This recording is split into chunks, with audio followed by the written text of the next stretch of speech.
Welcome back to Confessions of a Recruiter with Blake and Declan. We are on a global mission to build the world's largest community of recruiters so we can all connect and succeed together. That's right. If you want to check out more of Confessions of a Recruiter, jump onto confessions.tv, subscribe to our bi-weekly newsletter, access merch, and if you want to chat to us directly, join our Discord at XR House with the links below. Now, we hope you enjoy this episode.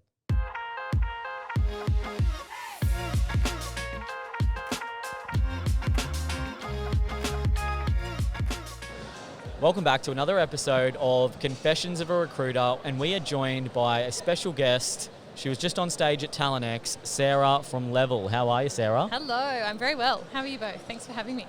Good. Well, firstly, let's just start. How was speaking at Talent X? How was speaking on the stage? It was so incredibly nerve-wracking. Yeah. I woke up this morning and I texted my team and I said, I'm literally sweating bullets already. It was a great experience. Look, I feel very honoured to have been asked. It's a great opportunity for us as an agency to get our brand out there. But when you're up on stage and all you can see is 100 to 150 faces staring at you. They've all got headphones on. You don't have headphones on, so you can hear all of the noise of the expo behind you. It was daunting. So what did you speak about? I spoke about building diversity. Nice. Yeah. That's a really hot topic at the moment. It is. So tell us about that. What about building diversity? Why is it good? Why should you do it? And how do you do it? Okay. Stacked questions. My God. Yeah. Where do I start with that? Oh wait, I'm just warming up. I know. Let me break that down. My gosh. So building diversity is a bit of a phrase that we have coined because we are looking to develop our high potential program. And so we're a HR recruitment firm. So we specialise in role types from HR coordinators, advisors through to business partners, CPOs, in-house talent acquisition, and then what you would call Centre of Excellence functions as well, so L&D, OD, Rem and Ben. But I'm very passionate about challenging conscious and unconscious bias, and I'm very passionate about wanting to play a part in helping the recruitment industry move forward to a more progressive landscape than where I personally see we've been operating for a while. So our high potential program is all about building a HR community full of professionals that are from minority backgrounds, people that potentially in past have been overlooked for opportunities because of some of these biases, and working with our clients to overhaul the way that a search and selection process is managed to ensure that they can hire diverse talent, and utilising HR vacancies one step at a time to do that and to break it down. I've definitely not answered all 5 questions. So why though? Why? Who's it for? Is it for the people that are getting subconsciously discriminated against? Is that the way to say it? I think... Is it for a better business? Like, I'm just thinking about this, if, ABC company, they don't have a diversity and inclusion type of program or thoughts around that, and then you come in and go, hey, this is what you can implement. Who benefits? So I think, of course, it's for the people, yes, that are being overlooked. So there is the ethical side of things. But then the research also states that diverse teams outperform their competitors by 35%. So that's the Diversity Council of Australia put forward a lot of statistics on this. So there's a lot of work done around the fact that if you have a more diverse team of people, you will come from different backgrounds, you will have more nuanced conversations, you bring different perspectives to the table, so you'll be genuinely more collaborative, and you're not just running the same race day in, day out with that same... people tend to hire, in today's way, the way that we're working at the moment, people tend to hire people that they can connect with, and you've got things in common. But what we're trying to do is break down the mould of that and say, why don't you hire somebody that's different? Why don't you hire somebody that will bring something new to the table? So there are extreme commercial benefits to doing that. And there's a lot of research that backs that up. But it's also... Let me just quickly jump in there. So culture is a big buzzword, right? And culture generally for a lot of businesses is like, we want one of us, we want one of us, that kind of mentality. So what you're suggesting is don't do that. Hire someone outside of that. Is that right? No, we're not. We're suggesting... So our thought process on culture is an interesting one. We speak more to fit when it comes to culture. And what I mean by that is culture should dictate an ecosystem of behaviours as to what the identity of your organisation is and how you get into that flow of work and how you perform together and how you operate as a team. So culture and fit shouldn't necessarily mean that everybody that is hired into a certain organisation has all come from one of 3 universities and has only had 2 jobs up until the age that they've been 30 and looks a certain way and speaks a certain way, etc. Totally. But potentially if you were to hire somebody outside of that mould, which that organisation might have said was their ideal candidate, then you would get a different perspective. Somebody that's potentially not been to university or been to a different university, somebody that's migrated to Australia recently, somebody that might need to work or operate in a different way. I like that. And all of the research backs up that when you've got a more collective group of people that are from different backgrounds, the work that you can produce is just better. It's not as linear. Interesting. And how did this happen for you? Like, did you work anywhere before Michael Page, or was that your first ever job out of? Did you go to uni? I actually haven't finished my degree, so I feel like there's maybe a bit of personal bias with me using those examples there, and I feel like I'm a bit of an anomaly in that regard, but I'm okay with that. We never even got a ticket to the door, so we never. Did you have a job beforehand, or was that your first role? Yeah, I did. So I grew up in the country. I grew up in Tamworth, and I'll sort of whip you through early play guitar? years of Sarah. Can't play guitar. Can boot scoot. Yeah. So tonight you're going to be boot scooting around. Boot scooting. Yeah, love got it. a couple of pairs of RMs. It's sort of rite of passage if you grow up in the country. So I grew up in Tamworth, and when I was at school I was very creative, so I completed subjects like textiles and design, drama, arts, and then my careers advisor at the time actually said to me, I had a conversation about where I wanted to go and what I wanted to do, and I wanted to go into journalism. That's really where I wanted to end up. And she said, don't do it, you won't get a job, it's too competitive. We'll just have a quick little break here while this goes away. All right, we're back. Still quite loud, isn't it? It is. So my careers advisor at the time said, more or less influenced me, and I was quite young and quite mouldable at that point, as most people are, 17, trying to figure out what you want to do with the rest of your life.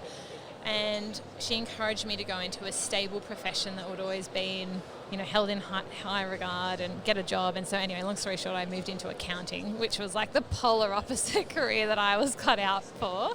But I did that for 3.5 years, and I studied a commerce accounting degree, I think.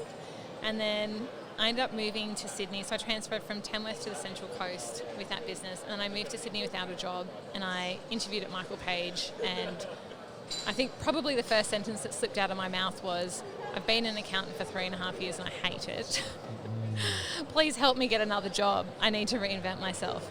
And then, like most people, I fell into recruitment. But I didn't go straight into the graduate program because I was still studying. So I transferred my degree at that time to human resources. And I think I have about 7 subjects left to go. But my career took off there, and I started working, and I've parked it for the last 10 years. What was Michael Page like? Because I hear stories like they're very KPI driven, hardcore sales, but it's awesome. It took you to America. So what was it like, your entry into recruitment? I mean, it was great. Some of my best friends I made at that place. One of my bridesmaids, I get married in 4 months. And one of my bridesmaids, thank you. A lot going on right now, a lot to plan. But yeah, one of my bridesmaids is one of my closest mates that I met in my early days there at Page. So I look back at those days very fondly. And look, I wouldn't have spent 7.5, 8 years there if I didn't learn a lot. And 2 years of those, 2 years of that was in New York. So I did have a promotion secondment of sorts to help them set up a business over in Manhattan, which was a great experience. But, it was certainly pre-COVID. This is back in, 2010 to 2017 that I worked there. And I'm not sure what it's like today, but it was a bit of an engine room in terms of KPIs and long hours and is that all of that jazz. Do you adopt that philosophy and that training ground from Michael Page into your current business? No. Why? I don't believe it produces a fair experience. I think it retracts away from outcomes. I think it's inhibiting to building real relationships. It made you this successful, it was the grounding of a successful woman, do you think? I think there's a way it can be done better. Okay. And I think that what you see often in business is that people, I mean, historically, the last couple of generations at least, I think it's changing now because the young generation coming through, I think we're going to have more entrepreneurs than ever before. People want to work for themselves, and your business almost speaks to that, right? But I think over the last couple of generations, people will work for the big firms. If you're an accountant, it'll be a PwC, an EY, a Deloitte, and then they'll go and set up a small firm because you take what you liked and you leave behind what you didn't, and you have learnt to do things in a better way, and then you train a new team of professionals to just work a bit differently. Yes, it taught me a lot, absolutely, but I think there's a way of being able to ingrain those same behaviours without the ferociousness of, the slap on the head when you've not made Budgets, 25 of calls, or Yeah. you're not spec'd out a candidate to 500 clients who don't want to see them. What's New York recruitment like? It was nuts. It's incredibly fast-paced, incredibly transactional. I mean, don't get me wrong, like, I built some great relationships over there. It's like, How long were you in New York no recruiting for? Just shy of 2 years. 2 years. And so what's the difference between New York recruiting and Australia recruiting? Are they way more dog on dog? Dog eat dog? Incredibly competitive. I think that probably the main difference is it's not hard to pick up a job. It's quite easy to pick up work. It's harder to fill it because it's very, very competitive and the bar is set very high. So what did you pick up from New York that you've probably brought back with you and gone, geez, they are great operators in the way they do X? I think they're very laser focused. So the precision is there. They cut through the crap. So culture in Australia, when you're doing business with someone, is you lean in, how was your weekend? You get to know someone. Yeah, my dog's called Wesley. This is what I like, blah, blah, blah, blah. And I really like that, and it's in part one of the reasons why I came back, because I value that. But in New York, it's who are you? What do you have for me? Tell me that you can solve my problem or get out. And when I came back actually to Sydney, I definitely went through a bit of an acclimatisation process where I was still working with that type of ferocity because that's what the market in Manhattan required. And it doesn't land well with Sydney-siders, so I had to reverse. I had to really strip a bit of that. Because for us in Brisbane, in a little country town called Brisbane, yes, I love Brizzy. Yeah, so, but looking at Sydney, everyone's like, mate, Sydney's hectic. So like Sydney's not hectic. Yeah. So no offence. Really? No. That's how hectic New York is. Yeah, it's a city that never sleeps. Yeah. It's true. Like, were you partying? Was it like a full-on lifestyle? Are we talking Wolf of Wall Street? Yeah, Like is everyone's just throwing midgets at dartboards. Look, if they could have, I reckon they would have in that. No, that's a joke. But we did have Gerard Butler walk through our office. So I used to work in the Chrysler building, which was falling apart. I think they've, Page Group have moved offices now there. But we had Gerard Butler walk through the office one day because he was trying to get a look into a day in the life of a recruiter because he was making for the movie. Yeah, it's called The Headhunters Calling, I think, No, or it's a called Family Man or Family something, Man, maybe yeah. The Headhunters something else. Anyway, and I haven't actually watched the movie because now I'm going to sound like a really stingy prick, but we don't have the streaming service at the time. We've got like four of them right now. I was like, nah, I'll park that for later. But I found it interesting when he walked through because it was probably the first time that I was really forced to observe the environment that I was in critically. And it was definitely a little bit of Wolf of Wall Street. So he chose Michael Page to go into to learn how to be a recruiter for the Family Yes. Man. Because that is cliche recruitment. Like, I know. it is like, recruitment Wolf of Wall Street. Yes. And it's got a good story to it, like tossing up the promotion or his son got cancer. So, yeah. I haven't. You've just spoiled it for me now. Oh, that's Yeah. the storyline. Oh, you can't do Not that. the outcome. Oh, okay. Okay. Okay. So tell us about Levyl. Yeah. How long is it? Levyl. When did you start Levyl and why? So I started Levyl 10 months ago. It's going really well. I've got a team of 4, so there's 5 of us, including myself. Loving the HR market. When I came back from Page in 2017, I set up my first agency, which was called Assistant Sydney. So I ran that for about 6 years or so and transitioned out of that in the early... So I started not working in that business early 2022, and then I sold out of that about 2 months ago, and I'd set up Levyl. Awesome. Well done. That's a success story. Yeah. How good. I mean, it was a stressful period of time, but now that chapter is closed, I look back at those years very fondly, and I am very proud, and it's been a really nice fresh start to have. And was that HR, or is HR a new market for you? HR's a new market, yes. So Assistant Sydney specialises in EAPA recruitment, so office support. And that was what my background was in. So they are the two businesses that I built for Page Group as well. So it was about 12 years I worked in that temping? space. Temp and contract, temp and perm, Perm, yes. yep. Yeah. And now that you've basically you've done it once and now you're doing it for the second time, I'm assuming you're not obviously starting from scratch again. Do you feel like you've just got this like aggressive momentum behind you on what you know you want to achieve, and it's like you're getting there far quicker? It's actually been probably one of the most rewarding parts of the journey so far, is being able to realise what those milestones are and be able to supercharge at the pace that I know I can on the things that I believe matters. And yeah, building something for a second time over, you're naturally going to be better at it. You've got that experience behind you. So how do you measure your success in Levyl? Because some people go it's all about profitability, some people go headcount, there's a whole variety of different answers when we ask people that. How do you measure success in Levyl? Success for me in Levyl is about a variety of different things. So first and foremost, it's my team.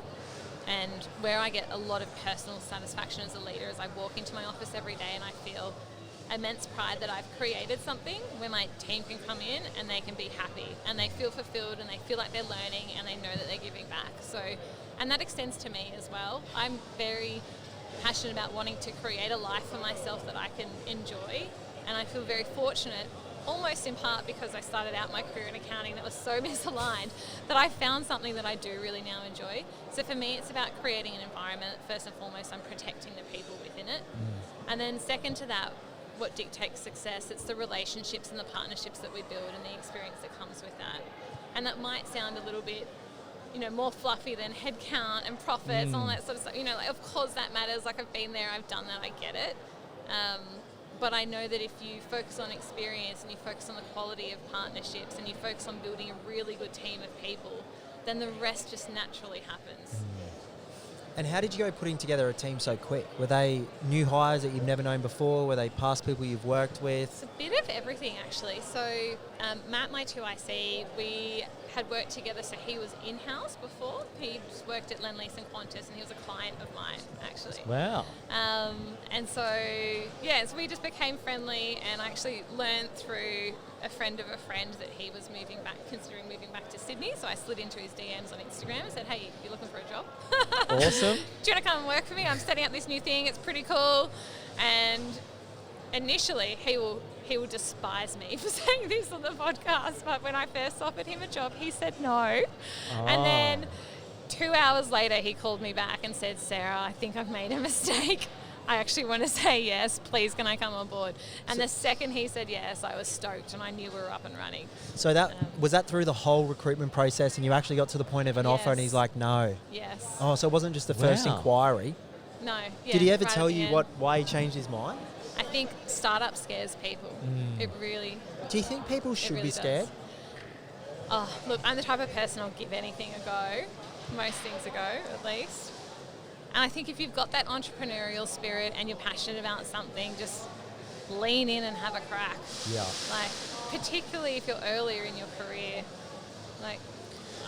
less commitments. We've had a bit We've had a bit of a common theme and it's good that you've been able to overcome this, because Declan and I haven't. Is a lot of new agency owners struggle to get recruiters into their business. What's your experience like trying to get a recruiter in, or do you mainly focus on someone without agency recruitment experience and then you want to train them up and mould them into your own? Yeah, good question. So Matt was a client of mine. Angus came across from another recruitment firm, so I headhunted him. He was like, yeah, it looks pretty cool, I'll come over as well. Lily was through a friend of a friend, she was a graduate, and then Shreya came on board recently. She's our marketing associate, and we're hoping to hire another 1 to 2 people this year. So if anybody's out there listening, any HR recruiters, particularly somebody who's experienced a contract, give me a call. So it's been a variety of different ways that I've found these people. And and my team. And including through a podcast very shortly. Hopefully, that's the goal. But no, look, I really like working with people who have no experience. I've done that a few times throughout my career, and really being able to shape and help form the way that they approach recruitment as a career. But equally, I think there's a fantastic place there when you can attract and find experienced recruiters, and you can learn from their different backgrounds.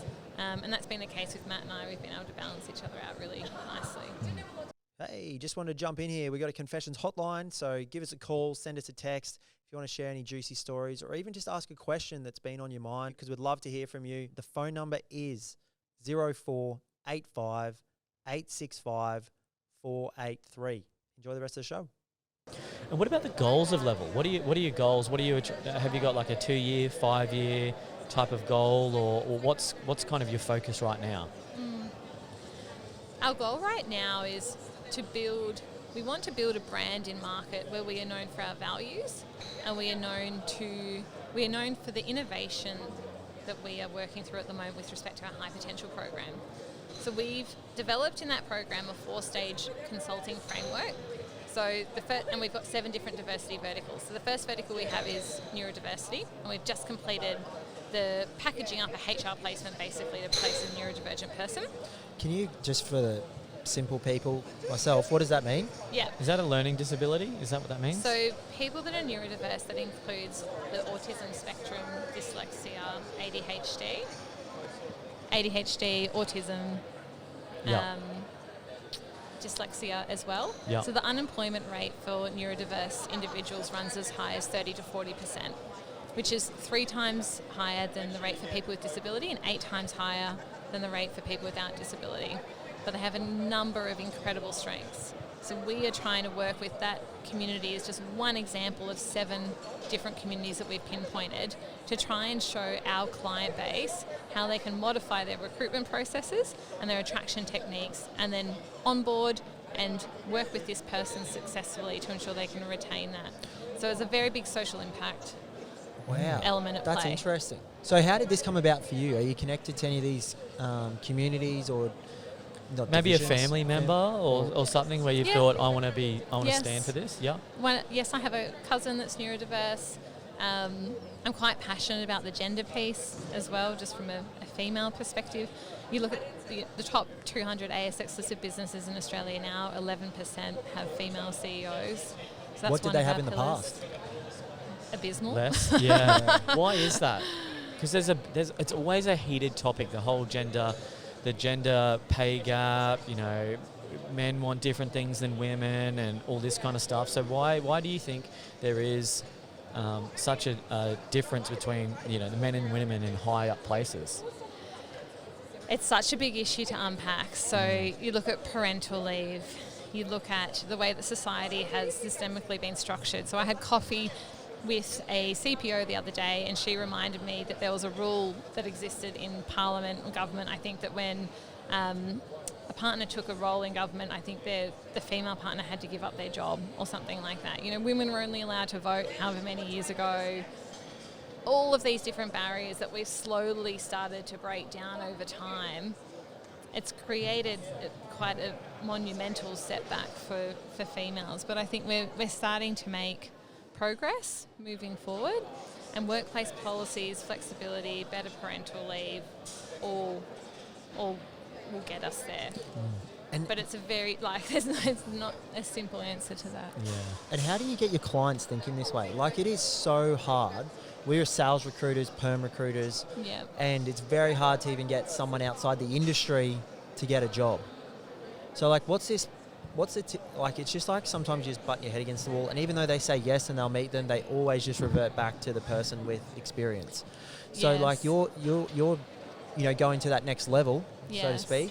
And how do you do that? It takes time. And look, when we launched Levyl, I think we underestimated the seismic shift in thinking that we were trying to create. So not only were we launching a new brand to market saying, hey, here we are, this is Levyl, this is who we are, this is what we do.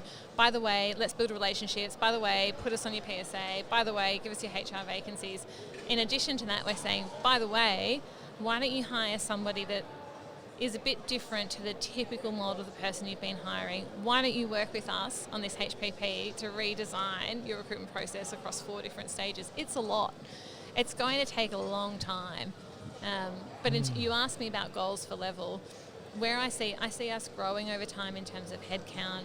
I see us working with organisations where we are very aligned when it comes to the D&I piece and when it comes to that value. Like we've just worked through an RFP process for a very big organisation, and if we're successful to get onto contract, it'll be about 150 HR hires over 2 years, so it could be huge for us.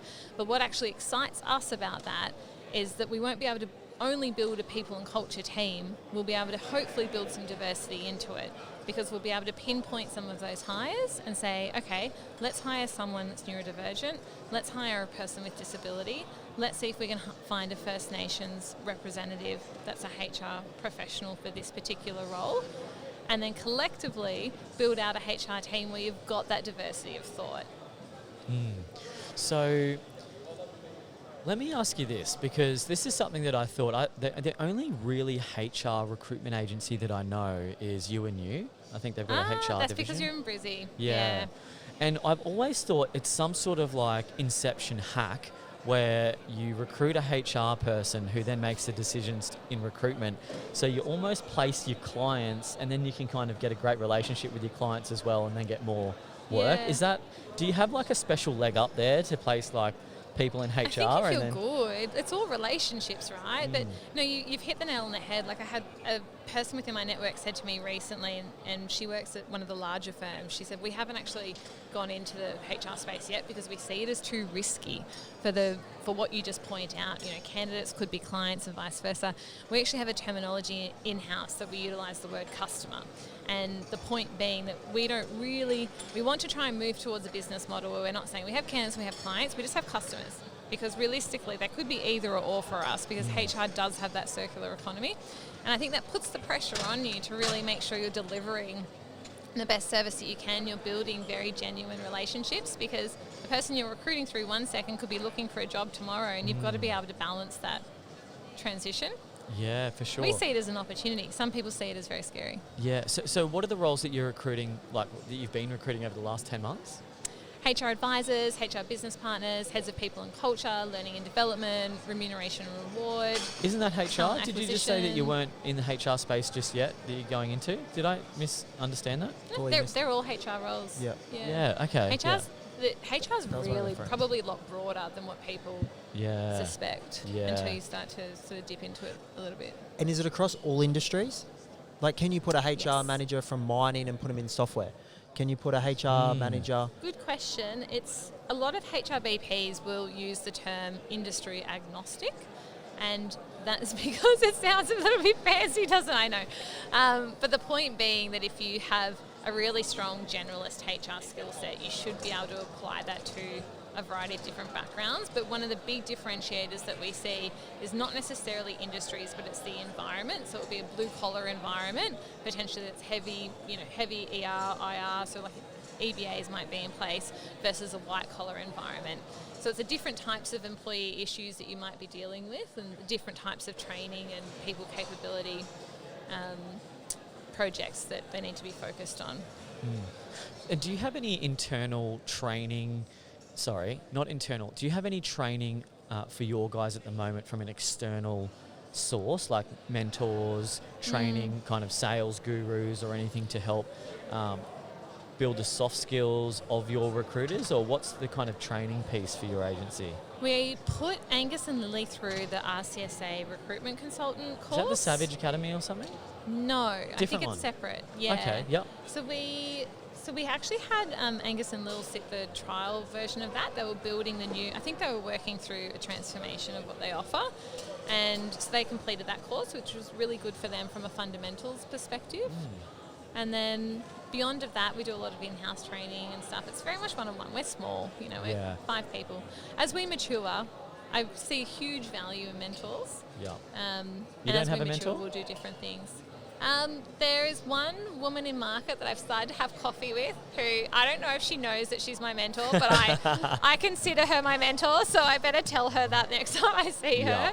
But no, I've had a variety of different mentors over my career, and is I it think natural? you need that. Yeah, is it natural for you to reach out to them, like that lady? Yeah, You definitely. just have no fear and you just reach out to them? Yeah. I think there are a lot of parallels in like who we are, where we've come from, what we're doing. But I look at her and I say, and what I see when I look at her is myself in 10 years. And that to me is really inspiring. And I think that's in part what a mentor or a really strong role model should play. You should be able to look up to that person and go, how did you get there? How did you deal with that? How did you scale your agency to this many people? How did you get on that many contracts? Whatever it might be. And so what's the difference now between working for yourself are you a single shareholder? Yes. And so before it was 3 shareholders? Yes. And what's the difference like? Because we get a lot of recruiters talking to us around being in business with another person, going into business by themselves, getting outside investors. And there's a little bit of a weird conversation there where no one really understands what the right thing to do is, and maybe there's never one right thing to do. But what's your experience between having investors and then exiting and then now working for yourself? What are the pros and cons that you've found in each of those scenarios? I think when I started my first agency with business partners, it was fantastic because we had that diversity in thought. I had that support as well. They had done it before, so I could lean on their expertise.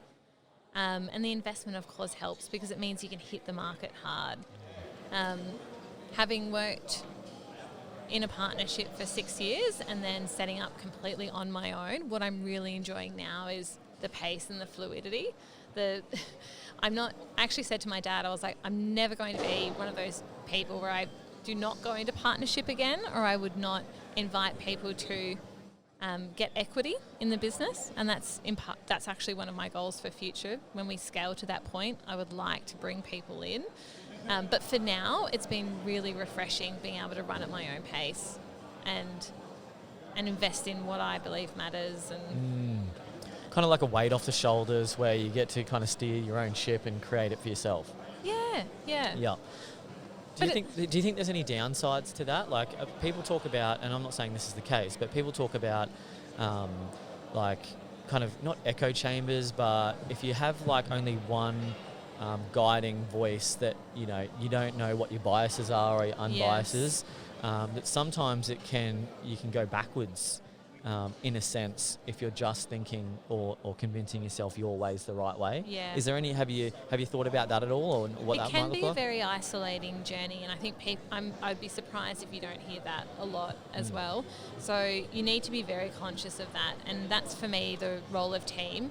I don't think you can have huge hierarchy in a small agency anyway. I really value all of the insights that they share with me day in, day out. I had 3 of my team members running around this expo today saying, Sarah, there must be a tool that can transcribe our notes from candidate interviews. Like, we're going to go find something. They went and found something. They came and said, we've found something. I said, great, how much is it? Go back and find out. Like, come back in. So, I want to learn from them as to what's important. My 2IC, Matt's phenomenal. I've got my mentor. My partner's fantastic. He's in a completely polar opposite career. I've got lots of industry contacts. Is he an accountant? No, God. He's a primary school teacher. He's a primary school teacher? He is, How good. Yeah. So look, I'm constantly bouncing my ideas and my thought processes off other people, but then I'm collectively bringing all that information into my sort of control centre and then making a decision as to what's best. That's interesting. Yeah, I like that because Declan and I are actually going through a bit of a learning experience at the moment where we've run our own ship with our own agencies. And it's basically what we say goes in our agencies. Obviously there's a collaboration and we get buy-in from the team, etc. And now we're in business together as partners. Yeah. It's almost like for probably the first 6 months, it was almost like you're about to make a decision, but you're like, I better check if Declan's on board with that. And there's this more of a collaboration, with decisions and ideas and all that kind of thing, which works really well. But it's always a fine balance because sometimes you speak to people and they go, oh, look, I would never go into business with anyone. And some people are like, oh, geez, I'd never do it by myself. I think there's power in numbers. Like, I would not want to build something by myself for the rest of my life. It's like, lonely. gosh, like, It is so lonely. And like, I think there's a bit of ego sometimes attached with that. Like for me, I understand that putting myself out there and even doing something like this with the two of you, you know, I'm doing this for Levyl so that we can get our brand out there and people know who we are. But I think, you know, share in the leadership opportunity, create something that many people can be a part of, like, and enjoy the journey. When you have business partners, you know, it can be really, really fun because you're best mates and you're growing together. I think there's upside like and us down. against the world Yeah, mentality. yeah. You got this. You know, we're going to fight another day. Yeah, I know. Yeah, you know, you ride the highs and lows together. Yeah. And your brand is awesome.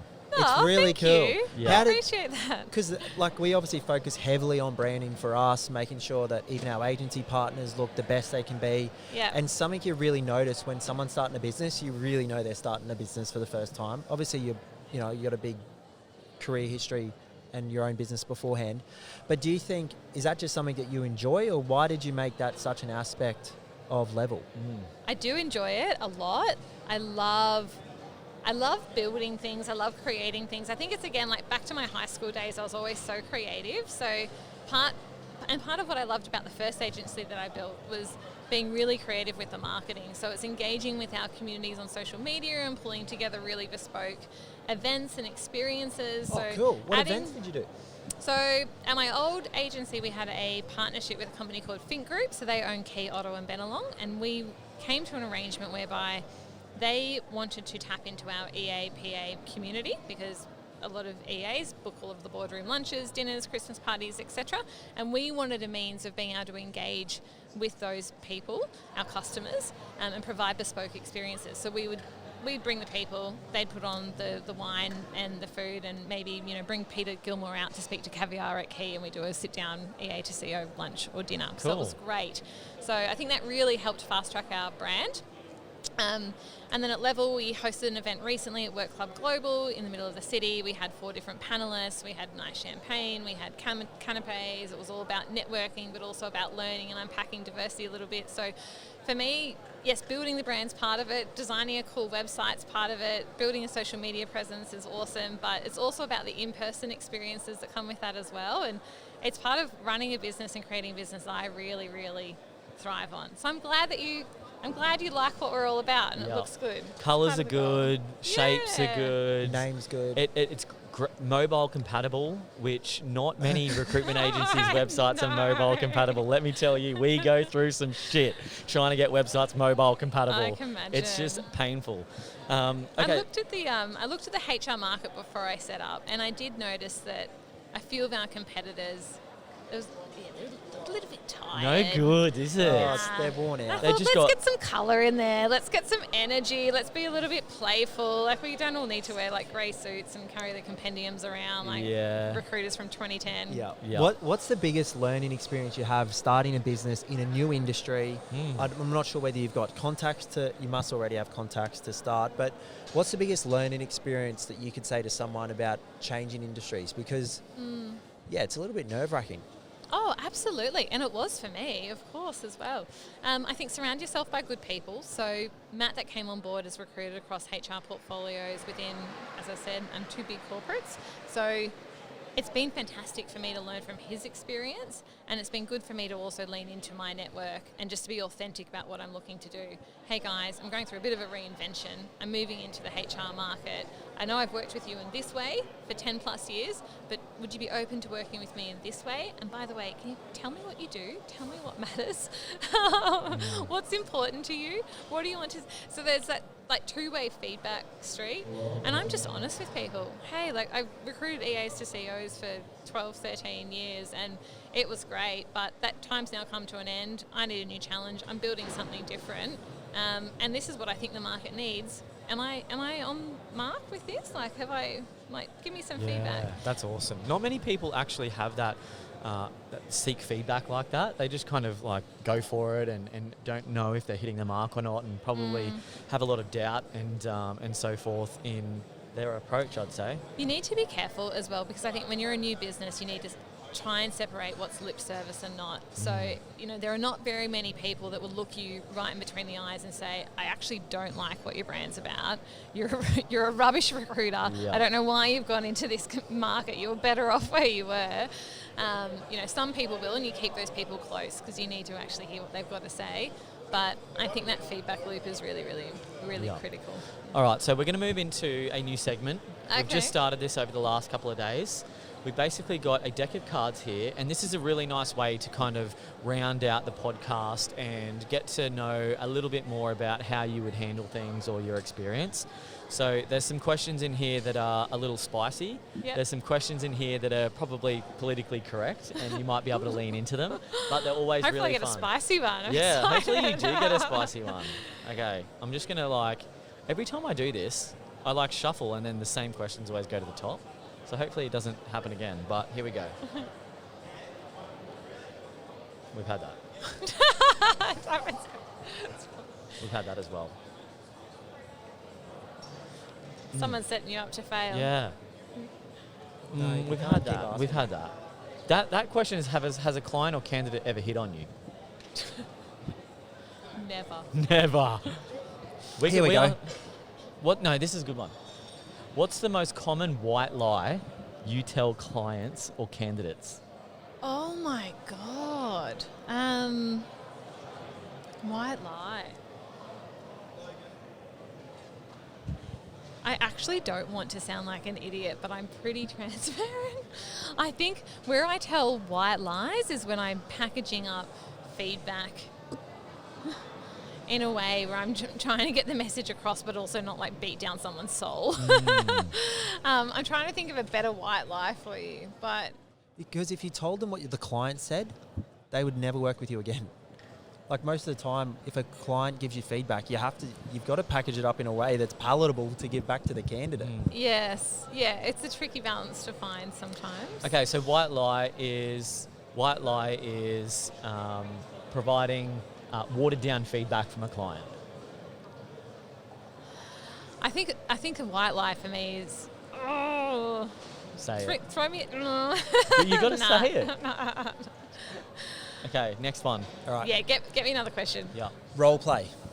Client says candidate applied for a job 9 months ago with them. Yeah. You What do you just say? put them forward. You put them forward, they've gone through the interview process, they turn around, they go, oh yeah, by the way, Sally just applied 9 months ago, so yeah, I'm not going to accept the representation through you.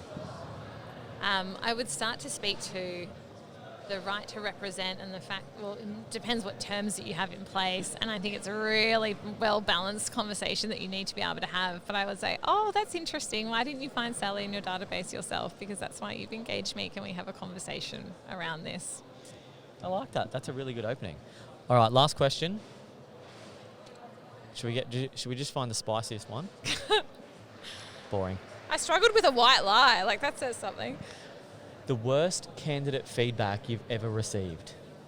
From a client, From a a client. candidate that's been interviewing. Yeah. Oh, it was about body odor. I remember it. Smelly candidate. Yes. Oh, that's Did no you good. meet him? And you know what? No, this was within COVID, so everything was virtual. That was some carefully constructed, not white lie feedback, but very carefully delivered. So maybe that's a nice one to round out on. Love it. Awesome. Well, thank you so much for joining us on the Confessions podcast. We really appreciate you coming on and Thank you for sharing having all me. about Levyl, and we're really excited to see the journey. Thank you. Thanks for Sarah. asking me on. Appreciate Thank it, guys. you. Bye. Bye. Thanks for tuning in to another Confessions of a Recruiter podcast with Blake and Declan. We hope you enjoyed and got a lot of value and insights out of this episode. If you do have any questions or you would like to recommend someone to come on the Confessions podcast, we would love any introductions. And remember the rule of the podcast: like, share, and recommend it to a friend. Until next time.